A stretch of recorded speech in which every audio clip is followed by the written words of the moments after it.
नाकस supply उन बाज़ारों में दस्तयाब हुई तो उन मुतलका ज़िले इंतज़ामिया के ख़िलाफ़ बर वक्त एक्शन लिया जाएगा। इसके साथ साथ अहम तरीन आज प्राइम मिनिस्टर की ज़ेर क़यादत जो फ़ैसला हुआ है कि पाकिस्तान की तारीख़ में ये पहली मरतबा हुआ कि चीनी की कीमत जो है वो हुकूमत ने उसके नरख मुकर्रर की है और कोर्ट ने हुकूमती इस काविश और इस पब्लिक के लिए उठाए गए इकदाम को सराहते हुए हुकूमती जो अमलदारी थी उस पर मोहर लगाई। दूसरी चीज़ 155 मैट्रिक टन के लिए, चूँकि रमज़ान के दौरान ये हमारी कंजम्पशन है पंजाब में और इसको हर हाल में अनइंटरप्टेड चेन सप्लाई के तौर पे 155 मैट्रिक टन ये मिलें पाबंद होंगी हुकूमत पंजाब को दस्तयाब करने के लिए। और जो 2018 की कीमतें थी आज 2021 में भी हुकूमत पंजाब ने उन सहूलत बाज़ारों में, रमज़ान बाज़ारों में ये फ़ैसला किया है कि 2018 की जो अशियाए ज़रूरिया की कीमतें थी हम उन पे उनको लॉक करने जा रहे हैं और उसी कीमत पे जो है वो हम सारफ को जो है वो अशिया फ्राहम करने जा रहे हैं।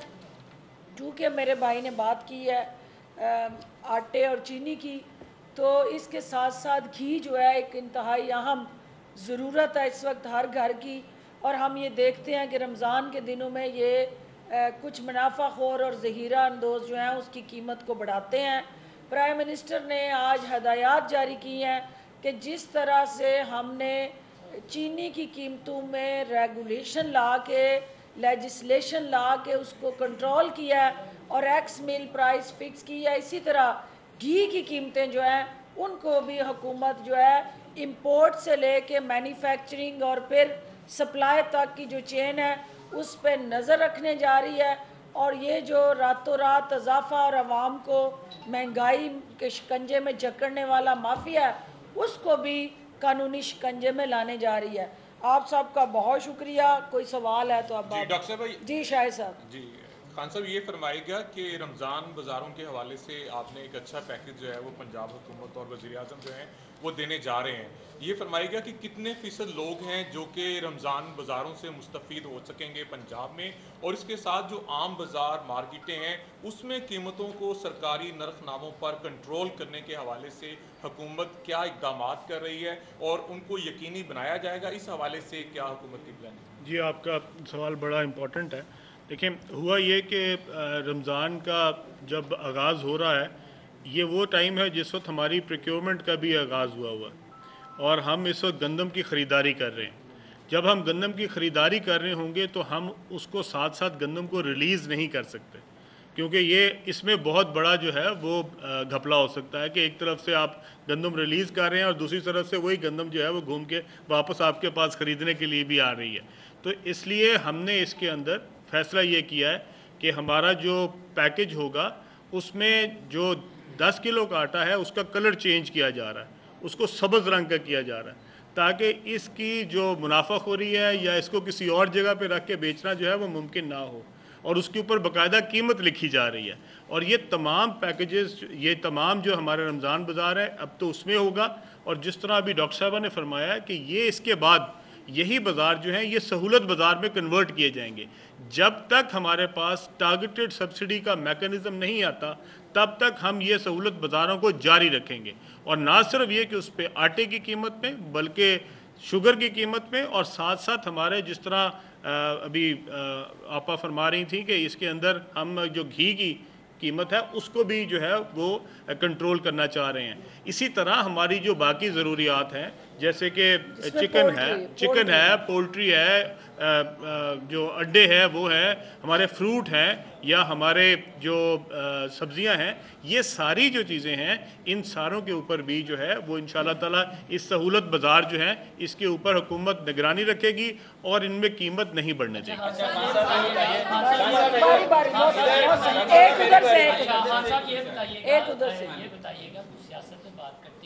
जहांगीर तरीन साहब के साथ जो आजकल हो रहा है आपकी नज़र में वो दुरुस्त है या गलत हो रहा है, और आज उनके इशाये में आप भी जाएंगे या नहीं? पहले तो मुझे किसी शाइए पे नहीं बुलाया गया, तो मेरे ख्याल में बिन बुलाए तो नहीं जाना चाहिए। दूसरी बात ये है कि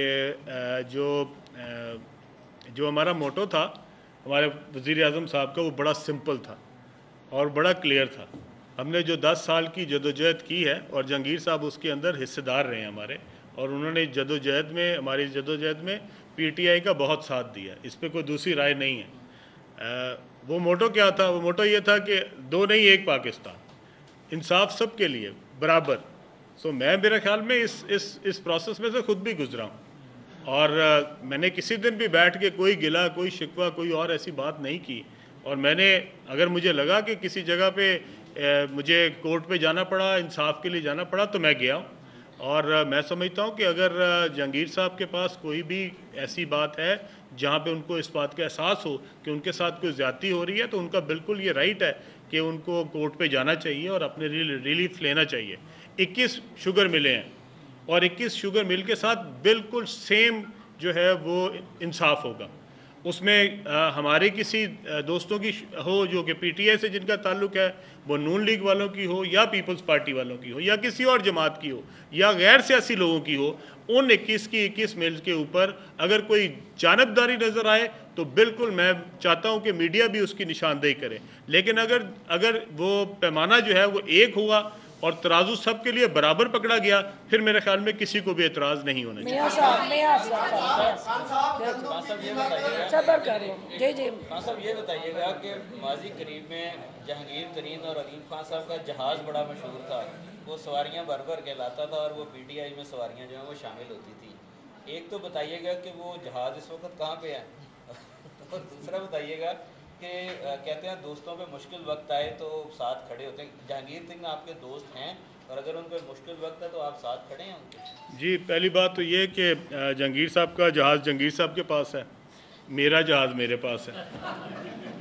तो अगर आपने चेक करनी हो तो दोनों जहाज़ जाके चेक कर लीजिएगा।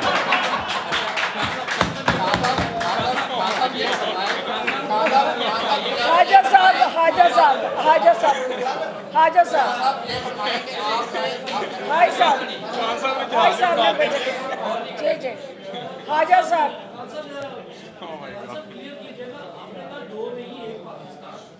जहांगीर तरीन जिस मामले में इस वक्त भेजे गए हैं, शुगर सब्सिडीज ये वो, इसके अंदर आप ही की कैबिनेट में बैठे हुए एक और मिनिस्टर भी शामिल है जिन्होंने अपने ही भाई को सब्सिडी दी। क्या आप नहीं समझते? देखिए, मैं पहले आपको ये बात क्लियर कर दूं, मैंने तो पहले कहा है, देखिए मैं आपकी बात बिल्कुल समझ गया। मैंने आपको पहले कहा है, सबसे पहले तो मैं एहतसाब से गुजरा हूँ, ठीक है। मैं सीनियर वज़ीर था, मैं नैब गया, नैब ने मुझे पकड़ लिया, मैं 100 दिन जो है वो जेल में रहा। मैंने किसी दिन नहीं कहा कि ये क्या हो रहा है, ये नहीं होना चाहिए, मुझे क्यों निकाला, मुझे क्यों नहीं निकाला। ये मेरे ख्याल में अगर ये सिर्फ जहांगीर तरीन साहब का मामला नहीं है, ये सब का मामला है। वो 21 की 21 बिलें जो हैं, अगर उन्होंने प्रॉफिट टेकिंग की है और इस तरीके से की है जो लीगली जायज़ नहीं थी, या ज़ख़ीरा अंदोज़ी की है, या उसके अंदर कोई ऐसे हरबे इस्तेमाल किए हैं जो कि कानूनन उनको नहीं करने चाहिए थे, तो फिर मेरे ख्याल में एहतसाब सब के लिए होना चाहिए। वो वज़ीर हमारे अंदर बैठे हों या ना बैठे हों, ये इंसाफ तो मैंने आपको इसीलिए कहा कि तराजू सब के लिए बराबर होना चाहिए और होगा। और अगर आपको किसी जगह लगा कि ये जो एहतसाब है ये किसी शख्स के लिए नरम हो रहा है, तो बिल्कुल आपका राइट है कि आप उसकी निशानदेही करें और इंशाल्लाह ताला हम उसके ऊपर जवाब देंगे। अभी आपने बताया कि जहांगीर तरीन की पाकिस्तान तहरीक इंसाफ के लिए बड़ी जद्दोजहद है, माजी में उनको तरीक इंसाफ को जरूरत थी। अब ये बता दीजिए कि अब भी जहांगीर तरीन की जरूरत है पाकिस्तान तहरीक इंसाफ को या इमरान खान को? देखें, ये ज़रूरत की बात नहीं है, ये तो तहरीक इंसाफ का वो हिस्सा रहे हैं और तहरीक इंसाफ के लिए उन्होंने बहुत खिदमात दी हैं।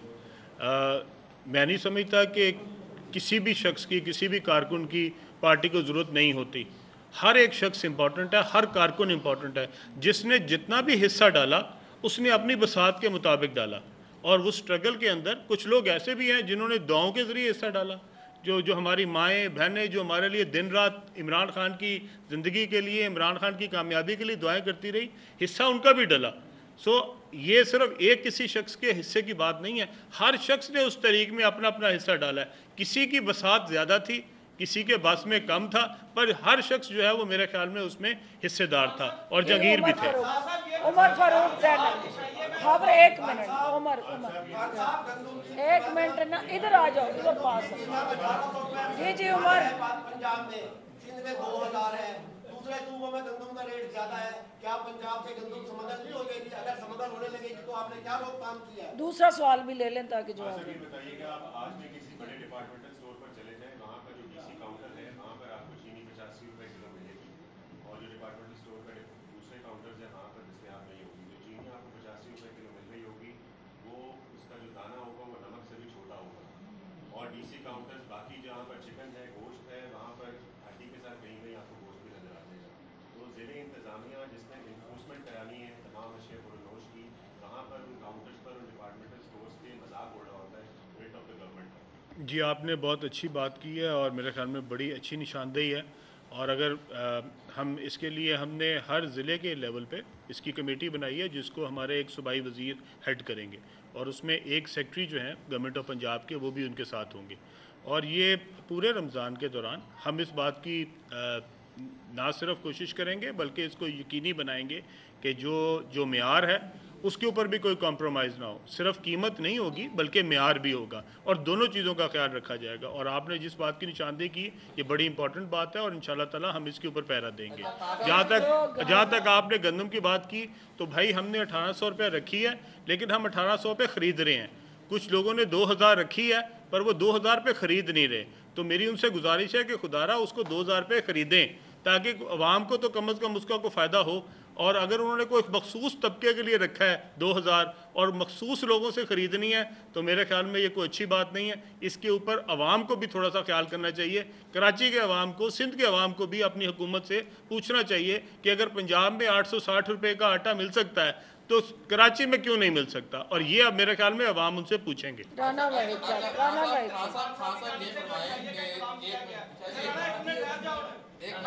चलो खावर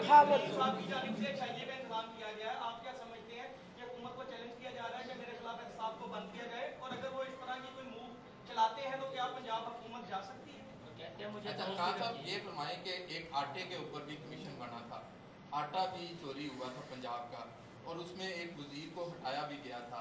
क्या आप समझते हैं कि उसमें एक वजीर ने वजाहत भी पेश की थी कि उनके भाई जो हैं वो कमीशन में शामिल नहीं है? तो क्या आप समझते हैं कि उन लोगों का भी एहतसाब होना चाहिए? जैसा कि आप 1 साल तक एहतसाब की चक्की में पिसे और आपका मीडिया ट्रायल भी हुआ, और इस वक्त कुछ दिन पहले उसी वजीर को बहुत सारे चीज़ों से हटाया भी गया है। आप क्या समझते हैं कि अब आपको दोबारा जो इन प्राइस कंट्रोल कमेटियों की तरफ ले आए हैं, क्या चंद दिनों के बाद वजीर बदलते हैं, फिर वजीर आते हैं, फिर जाते हैं, क्या ऐसे होना चाहिए, या आटे के वो चोर जो थे वो आज तक मंजर आम पे नहीं आए? देखिए, इसमें बड़ा सिंपल है, वज़ीर कोई भी हो सब जवाब दें, और सब अपने अपने अमाल के लिए अपनी कौम के सामने भी जवाब दें। अल्लाह को तो जवाब दें, हम सब हैं ही। तो इसलिए अगर किसी की आप निशानदेही करें, और हमें अगर हुकूमत को पता लगे, वज़ीर आला को पता लगे, ख़ास तौर पे अगर वज़ीर आज़म को पता लगे, तो मैं आपको इस बात का यकीन दिलाता हूँ कि किसी को भी स्पेयर नहीं किया जाएगा। हमारा वज़ीर आज़म जो है वो इस तरह का नहीं है कि वो सियासी मफाद के लिए किसी को स्पेयर करेंगे। और अगर किसी के ऊपर करप्शन का इल्ज़ाम आता है और उसके लिए आप कोई सबूत बताते हैं कि जी उसने कोई करप्शन किया, वो कोई भी वज़ीर हो, तो इंशाल्लाह ताला उसके ऊपर सख्ती से जो है वो इंशाल्लाह किया जाएगा। लियाकत अंसारी